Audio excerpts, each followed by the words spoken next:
Traci Maynard joins us at the My Broadband Cloud Conference 2020. She's an executive at Axiz, talking about the cloud. This is a company that plays a massive role in the adoption and really helping their partners access to the cloud across the continent, in fact. So Traci, really good to see you. I mean, what an extraordinary last few months it's been, and I imagine that from an Axiz point of view and your partners like HPE, for example, that cloud adoption must be climbing like this. Yeah, Axiz, thanks for joining me on this call. Nice to see you as well. Obviously, COVID has had a big impact on distribution. In fact, it's changed the way that we engage as business partners. It's changed the way we engage with our resellers, and it's changed the way that we've engaged with our vendors. And part of this transformation that we've had to do, particularly with lockdown, is we've seen some organizations take a 3-year digital transformation strategy and have to condense that into 3 months. Wow. Axiz was absolutely one of those companies that had to go through that. We had to enable and empower our workforce to be mobile warriors. And I think a lot of our partners went through a similar challenge. I mean, that is extraordinary to think about it. And, you know, whenever you talk about this to executives, at the beginning of March, what seemed impossible became possible. And you're quite right. You know, everybody's had to accelerate all of their, workloads and their customer experience and how they're going to be working on the cloud. Everybody's had to rethink their businesses and fast track it, as you say. I mean, from 3 years into 3 months is quite extraordinary. And, you know, it's either that or you don't survive. It's as simple as that. The world has changed so dramatically. Now, HPE, the partnership between HPE and Axiz is a very interesting one. Tell us about it. So we've been a partner with HPE for many years. They're certainly one of the top enterprise brands in our stable. What we particularly like about their story, and that was one of the reasons I was excited to take on this journey with them, I'm new to the role, is they are very adamant and are absolutely clear that they want to have their products available to the channel and their end customer to be consumed as a service by the year 2022. So a stake like that in the ground is exciting for us as a distributor in a very volatile market in South Africa. One of the things we've invested a lot of time and effort and resources is into our digital marketplace. That's not only meant some heavy lifting in terms of some infrastructure, but it's been interesting to see how our marketing's had to adapt, Aki. It's not just a case of putting something on a website and hoping people will look at it and buy it. You have to continuously keep the audience engaged. You have to continuously provide relevant content. And one of the exciting things with HPE and their portfolio is we are more convinced than ever we can offer their consumption services, such as their Green Lake offering, via our digital platform at some stage to encourage our partners and work with them to drive their end customers to transform digitally across the marketplace. Just talk to us about that Green Lake project you mentioned. So Green Lake is HPE's future in the cloud. They've had phenomenal orders and services contracts in the last financial year. In fact, their Q3 results that they announced in August, they had an 82% year-on-year growth in Green Lake. We're excited about Green Lake because it gives our partners an opportunity to offer additional services for customers. The great thing about HPE Green Lake is they continue to see growth across that platform in their business in this current financial year and, of course, in the financial year to come. So, I mean, South Africa traditionally is like slightly behind the rest of the world when it comes to cloud adoption. But I think we've really had some, rapid growth. I'm not sure if we are there yet with the rest of the world, but I would imagine with all the new data centers that have come online and the fact that we've got such, freely available fiber connectivity and, businesses are now a lot more agile than they were, say, 3-4 years ago and, 5 years ago. I don't think we'd be talking this conversation. But where are we looking? Are we kind of getting to where the rest of the world is in the cloud space? Aki, I think so. I mean, there's some really visionary resellers that we work with, and those visionary resellers are typically focusing a lot on a hybrid experience. So what's been very successful for Axiz, not only in our Microsoft consumption business, is there's a view that having some stuff on-prem and some stuff on cloud, and when I say stuff, I mean corporate information, has been a very nice balance that's worked really well in South Africa. So you almost have an end customer dipping its toe in the water of cloud and seeing what happens.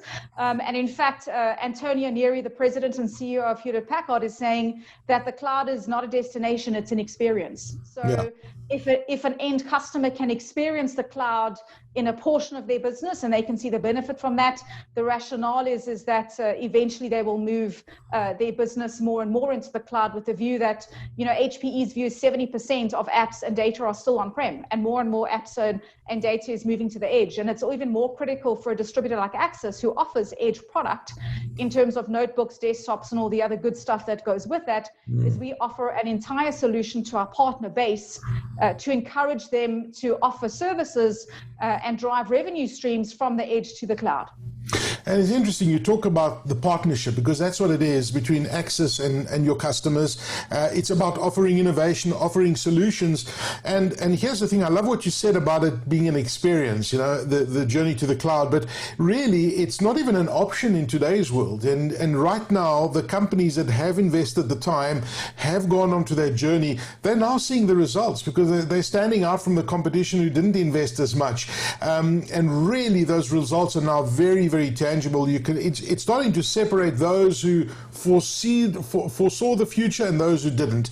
But of course, it's not too late to get on board and really fast track it. As you mentioned earlier, you guys offer those kind of solutions. You're almost partners in that innovation process. Yes, and I think the challenge we have is to always continuously offer high-end, solid, groundbreaking technology to our channel. I mean, they expect that from us.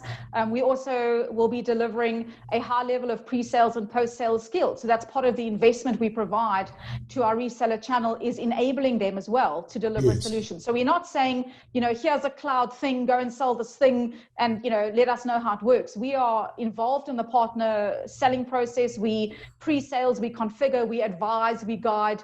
And most importantly, Aki, and most recently, is we've got some an additional services that I wanted to chat about on this call as well today. And I think if we don't offer something additional to our channel outside of from the edge to the cloud, our partners will be looking at us for the question of relevance to them.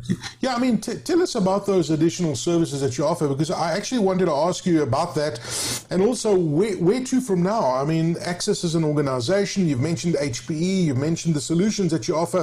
Where do you see you guys growing into the cloud space, and say from now into the next 3 to 5 years? Well, the first thing we need to do, Aki, is offer a platform that is robust, stable, and can offer a marketplace of different brands. So that's been an investment, a journey we've been on for the last 2.5, 3 years, and we've seen the fruits of that. I think the challenge we have is getting all of the vendors at the pace at which we'd like them to be in terms of being a distribution model. Not all of them are channel friendly. As Axiz, we are absolutely channel friendly, and part of the diversification of our services, particularly in COVID and the impact it's had on our society as a whole and our business, we can't ignore that, is we are compelled to innovate. And part of that innovation means we've opened up a part of our business called Axiz Technology Services. And what it really is a defined way of how we engage with some of our resellers. So what does that mean? It means that we have invested in some technical expertise across our portfolio. And really the idea behind it is we offer network and security monitoring, some management and some remedial services via a dedicated network and security operations center. And in a nutshell, that stands for NSOC. It's quite an investment for us. But we just see it as the new frontier of offering services for our partner base. And the rest of the continent, what kind of role is Axiz playing outside of South Africa? Yeah, so we're in 35 countries on the continent. Wow. And what we have found is that more and more of our partners are relying on us for more than just credit, because let's get real. A lot of the partners expect that, but there's been a huge uptake in our skills and expertise, and they are encouraged by how we've helped them on their journey. So it's not just taking an order and moving on. And some of those partnerships have been for many, many years, and we've seen a good stable revenue stream. In fact, Africa continues to contribute a significant portion of our revenue annually, and we do see that as a place where we can get some good growth. In fact, we want to be in 10 additional countries by end of December next year, and that means not necessarily having a building, but it's how do we scale our expertise and our resource business without having to physically buy a building and have people on site. So we're excited to see the opportunity there, and one of the most exciting things that we can chat about is a partner in Africa that wants to go to the cloud. That's amazing. And talk about the cloud. I mean, Axiz really, as you mentioned, in so many countries, you're really putting your money where your mouth is and investing into the continent. Are we seeing the same kind of commitment from the cloud providers in terms of putting down the infrastructure and really taking that same journey? I think they're excited. I think they've certainly been optimistic. I think if I look at some of the news out there, it's not always positive, and there's not always an optimistic view. I think in Africa, there's some staggering numbers in terms of their contribution to a lot of different brands and technologies.